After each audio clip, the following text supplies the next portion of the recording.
One thing I pride myself on is my ability to manage my time and get things done. I have always been the type of person who does what she says she's going to do, and I keep my word to myself. This has been extremely helpful in my career, but especially when working for myself. Over time, I've identified the things that have had the biggest impact on my time management success.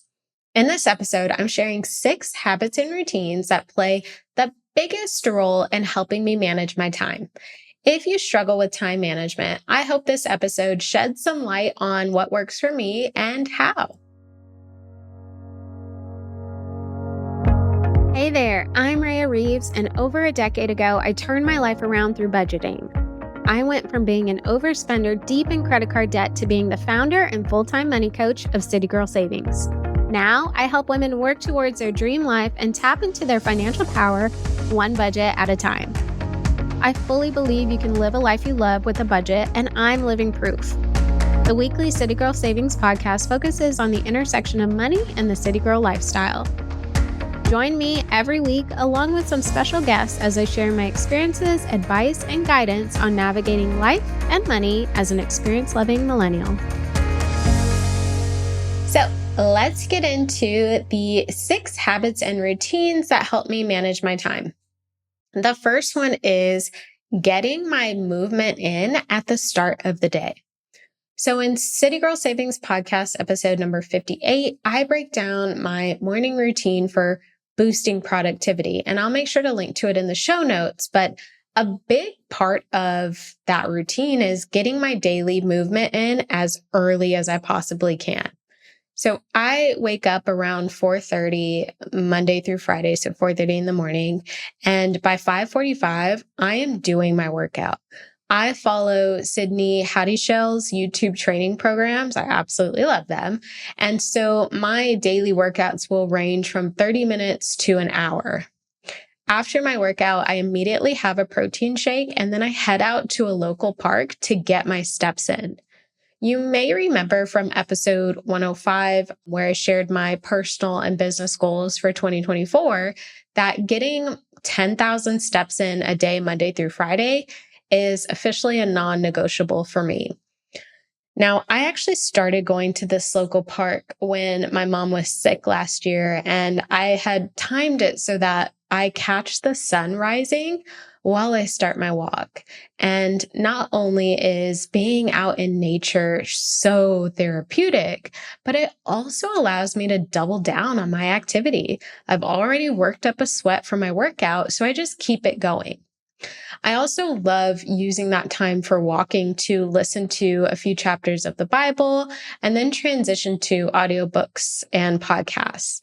I try to get about 2 miles in during this walk, so I'll spend about 35 to 40 minutes walking, and this won't usually get me to 10K steps, but it will get me about 75% of the way, and I can get the rest during my day. So not only does activity in the morning mean that the rest of my day can be focused on work or relaxing or personal time or time with friends and family, but I actually have the energy from my morning through the late afternoon because of this workout and the endorphins and all of that good stuff that comes from getting movement in. It feels great. So I'm not sluggish and tired throughout the day. I am pumped and ready to go. I also can move forward with my day. So my workday typically starts around 8:30 a.m. and I can move forward with my day knowing that I don't have to worry about scheduling in any more time for movement.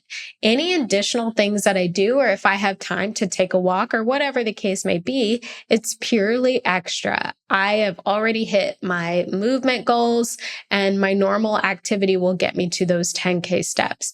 That's a really good feeling.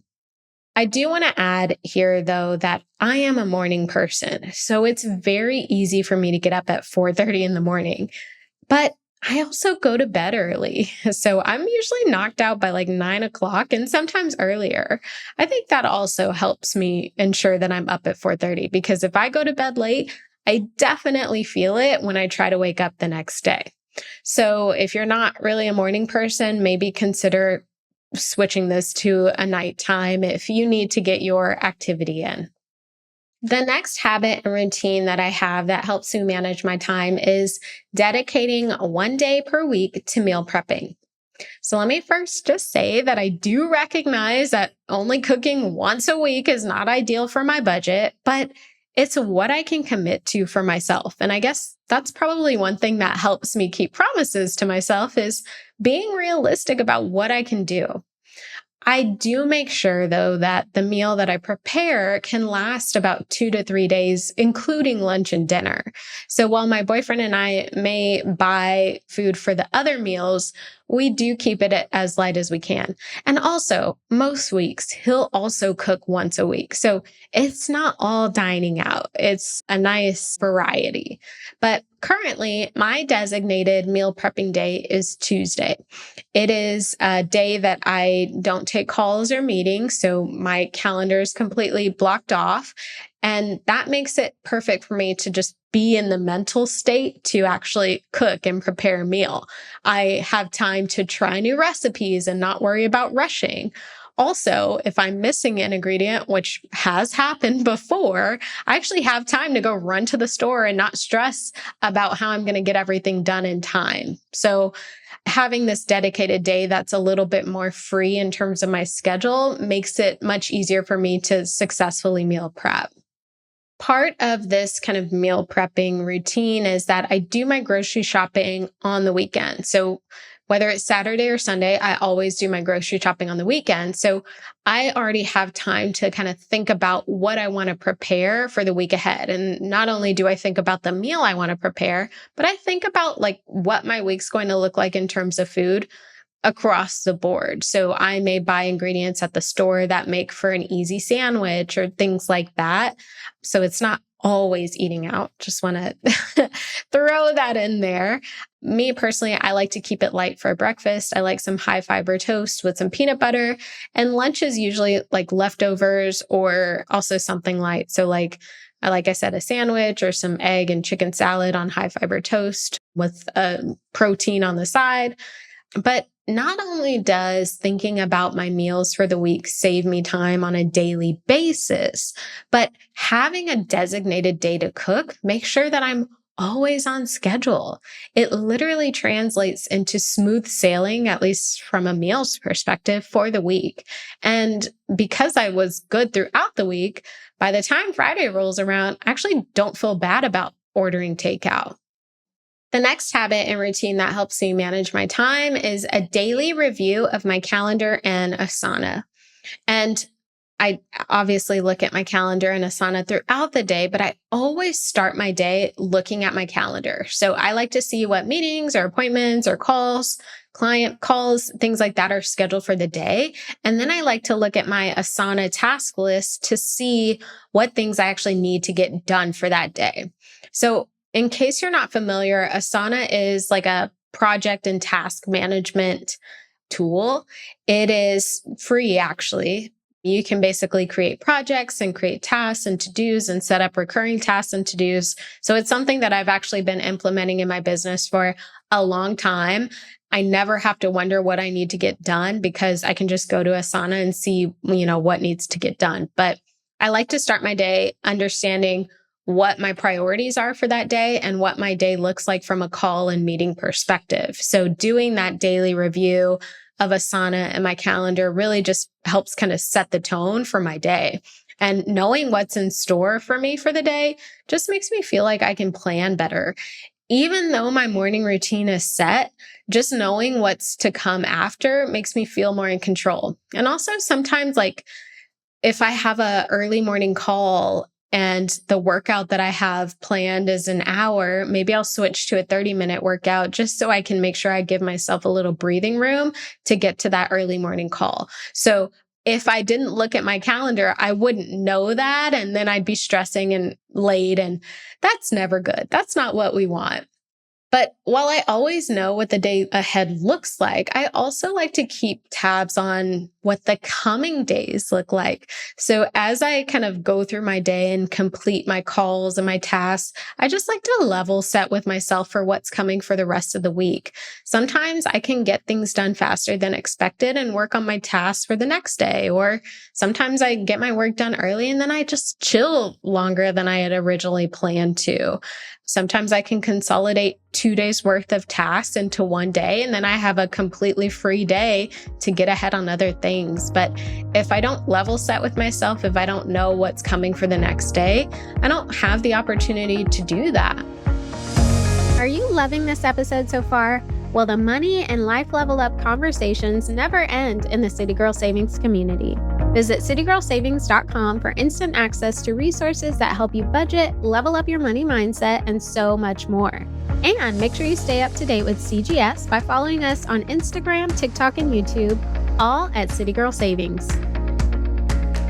Another routine I have is to spend Friday afternoon setting up my planner for the next week. So I love Emily Lay's Simplified Daily Planner, and I like to fill this planner out in conjunction with reviewing my Acuity appointment scheduler calendar and my iPhone calendar, which includes client calls, personal appointments, all of that. So I look at my iPhone calendar, I look at Acuity, and I get all of that information into my daily planner.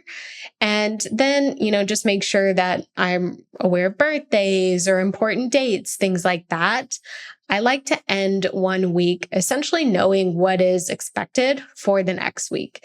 Just helps me kind of wrap up the week that I'm currently in and give me like a jump start on what's coming for the next week. So pulling the thread through on appointments and meetings, one habit that really helps me kind of manage my time and be a little bit more proactive instead of reactive is keeping recurring appointments at the same day and time. So whether that's weekly, biweekly, or monthly, having that same day and time makes my life a lot easier. This probably comes as no surprise to you, but I am a type A personality, plus I'm a Virgo. So I thrive on routine and structure, and I manage my time better and just make my life easier for myself by keeping recurring appointments on the same day and time. So for example, my lash extension appointments are bi-weeklies and they're always on Fridays. I try to get it at the exact same time every Friday, but sometimes people beat me to it and I gotta be flexible, but I know it's always on Friday. So every other Friday, I know I got the appointment. And because I know I will always have this appointment at this day and time, I know never to schedule any one-off calls or meetings during that time. It's going to stress me out. I'm going to have to rush. I don't like doing that. The older I get, the less stressed, the less rush I want to be. And the same kind of goes for therapy. Although I haven't been able to kind of keep therapy on an exact cadence, I do switch out between 2 different days at the same time. So it's not a perfect science, but it does make a difference. So I always know, okay, Tuesdays or Thursdays, I'll likely have therapy. So I need to keep those days minimal. And then most of my City Girl Savings client calls follow this structure as well. So we have the same time, the same day every week. I have clients that I meet with weekly. I have bi-weekly clients and I have monthly clients. So I try to keep this kind of theme going for every call cadence. Now, I do have some clients who run businesses. So in those cases, we just take it week by week. So I can be flexible. They can be flexible. It is what it is. It doesn't have to be so structured and routine. But since I know my calendar ahead of time, it's never an issue to get them scheduled on the fly. Keeping on the theme of calendars and appointments, the next habit and routine that helps me manage my time is adding future appointments, events, meetings, special dates to my calendar as soon as I know about them. I used to be bad about this and it would totally throw me off. I am one of those people who, if it's not in their calendar, it's not happening. I don't have the space in my mind to remember it needs to be in my calendar. I just have too much in my brain as it is. So trying to remember important dates is just a losing battle. I'm not going to set myself up for failure. I used to think I could do it, and it would literally result in me double or triple booking myself. And this alone caused more stress than necessary. So anytime I have a future appointment, event, meeting, date, anything like that, it is immediately going into my iPhone calendar. So thinking kind of back to my Friday routines of doing my daily planner, I am leveraging my iPhone calendar and my Acuity calendar to get that information into my actual physical daily planner.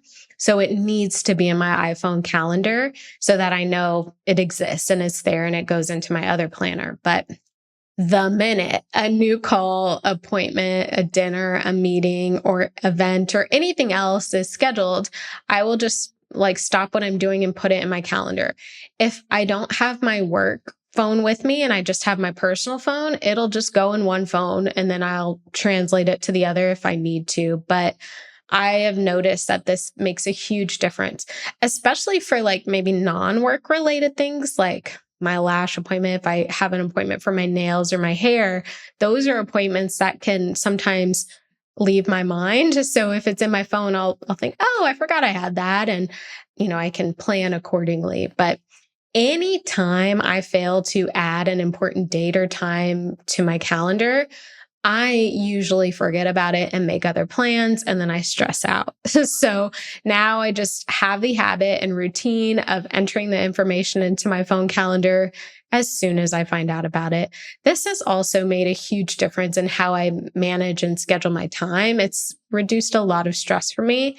If there's one kind of takeaway you take away from this episode, I want it to be that. The minute you know something is blocked or needed to be on your calendar, go ahead and add it to your calendar instantly. All right, the final habit and routine that helps me manage my time is keeping 1 to 2 free days for fluidity and flexibility.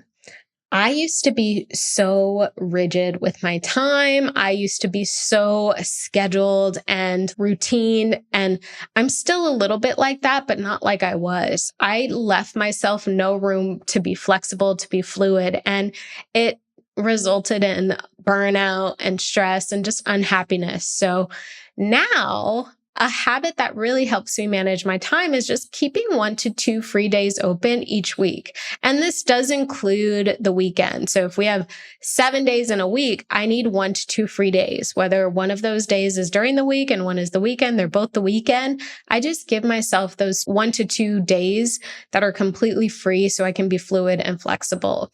I used to want everything planned and scheduled down to the wire, weekends included, and it just was a recipe for failure. When something didn't go according to my plan, everything would be thrown off. And I know I had talked about this in a previous episode, but I would overcommit myself and then be upset. And I just stopped doing that to myself.